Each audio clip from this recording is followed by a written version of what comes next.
So, beautiful day at Texas A&M. Me and Bella hanging out. Lawnmowers have been going for hours. Where are you going? Come here. Come here.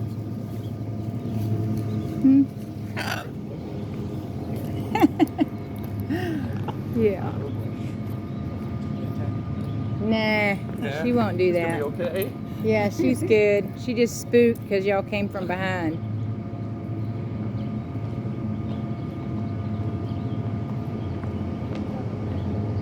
You're all right.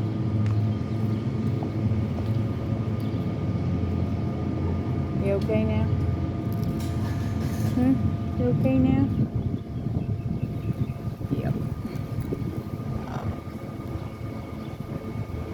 Well, that was interesting. What do you think? Good, they're gone. Yay. What was that? Anyway, spooked Bella. People coming out of the building.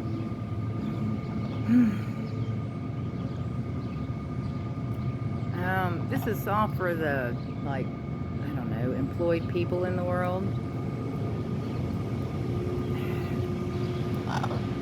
Don't ever expect businesses to actually have integrity. Notably, Texas A&M University. I worked here 24 years. They fired me right before my 50th birthday. Then I retired, and when I had to call HR for the health insurance documents, they were like, we have no record of you having worked here. It's like, what documents do you need? I've got them. Evidently, my mistake was, that I'm aware of, I guess, is I asked for a jury trial. Well, yeah, employment law, they don't expect you to go to court because they don't want to document what they use other employees to do to people. 10 out of the 12 witness statements on TAMU's response to the EEOC were lying about me. But come to find out, by federal rules, it's legal hearsay, so it wouldn't have been admissible in court anyway. I'm telling you, the whole daggum employment law thing seems to be about lawyers making 40%, employees settling out of court and signing a non-disclosure so you don't know what people are doing to each other. A&M's slogan is doesn't lie, cheat, or steal. I was really hoping they had more integrity than that. Didn't turn out that way.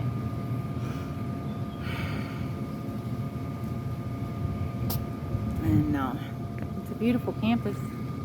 I liked the job. I didn't like the management.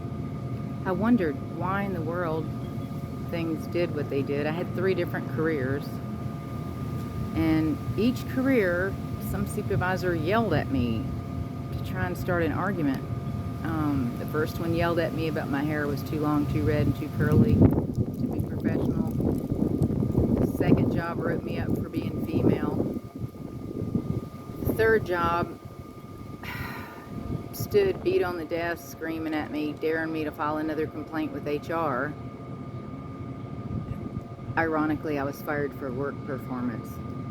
I've done everything from direct traffic to lay floor tile, build cabinets. Here comes a lawnmower. I didn't mow grass. But anyway, yeah, employment law is evidently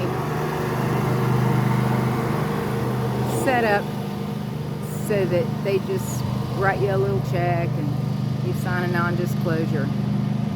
And they do it where you think it's the people you're working with that are, you know, awful, and maybe they are. But for the most part, they're just trying to keep their job too. When I read 10 out of the 12 witness statements accused me of yelling at the supervisor, when it was actually the supervisor who was probably on a work visa from India, because that's where she was from. So I would imagine she wanted to keep her visa, keep her job and all that, right? It's just the lack of integrity is disappointing. You know, you'd think a university that's got billions of dollars wouldn't have left the door to the roof off the academic building from 2013 to 2019. I mean, by the time they got around to fixing that building, the second floor had water damage. I don't know. I'm just pretty well disappointed. You know, I knew not to trust any of this stuff for the COVID thing because I couldn't trust any of the management I worked for 24 years at the university. And I finally figured out, you know, this all started with a cartoon depicting me working as a parking officer that compared me to parking Nazi, or the job to parking Nazi. And then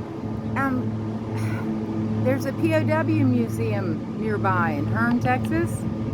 Gee, A&M requested that location for that POW museum, and there were Nazi officers housed there, and A&M educated them. I'm like, I smell a rat. You know, with all this talk about FBI and CIA and Nazi and whatever else is going on, I'm like, you know, I didn't get harassed at work until that Nazi cartoon. And I guess being depicted as a Nazi in a state university paper put me on a list somewhere. Because I changed jobs, and then the next job wrote me up for being female. She is a distraction to the male workers. It's been like 30 years ago, but it's like it went on for 24, almost, well, this is going on, this is 2024. 1994 was the cartoon. 1996 was when I got written up for being female.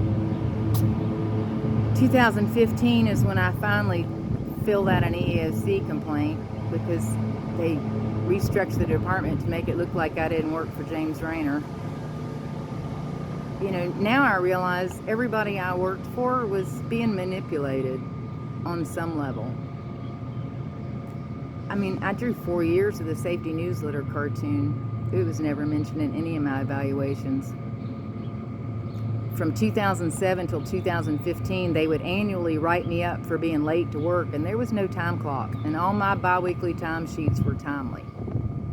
And then at the end of 15 and the beginning of 16, they would write me up monthly for not leaving at 5, and my SSO read 8:30 to 5:30, and I was leaving at 5, and there still was no time clock, and my bi-weekly time sheets were approved as timely. So yeah, when you look at the world and the government and all that, and this is a state university and a system, and I filed the case as best as I could. Basically, I'm not a lawyer, so oh well, but I documented the bejesus out of it. I submitted all the evidence I had, and the court was like, this is mute. And I'm like, is it mute because I'm not a lawyer? Because I was fee waiver approved. I requested legal representation, but nobody wants to go up against A&M because they've got endless pockets and lots of money to fight stuff. Signing a non-disclosure only enables people to treat each other awful when they sit and have policies that claim the opposite. That's disgusting. Really. Anyway, long enough on the video. I just wanted to say hello, and I'm still out here, and don't ever trust HR because it's very Wizard of Oz, and both witches work for HR. Policies aren't law, nobody really has to follow them, and they expect you to sign a non-disclosure and write you a check or just dry up and go away. I'm not really sure what God's plan is, but I'm along for the ride. It'll be all right. I'm just very disappointed. All I did was ask to do the job, and they restructured the department and just basically retaliated and attacked me like crazy. They suspended my vacation from July to November and tried to get me to sign an FMLA form. At the same time, they were creating the denial document, and I never signed anything FMLA. It's a long story. You can look up my Twitter account under Cameo, K-A-M-M-E-O. I wrote it all down. I've uploaded the documents. I'm not willing to sign a non-disclosure because I think A&M ought to have integrity, and they owe me an apology. They only gave me 2 weeks severance for 24 years. Yeah. whatever. Have a great day.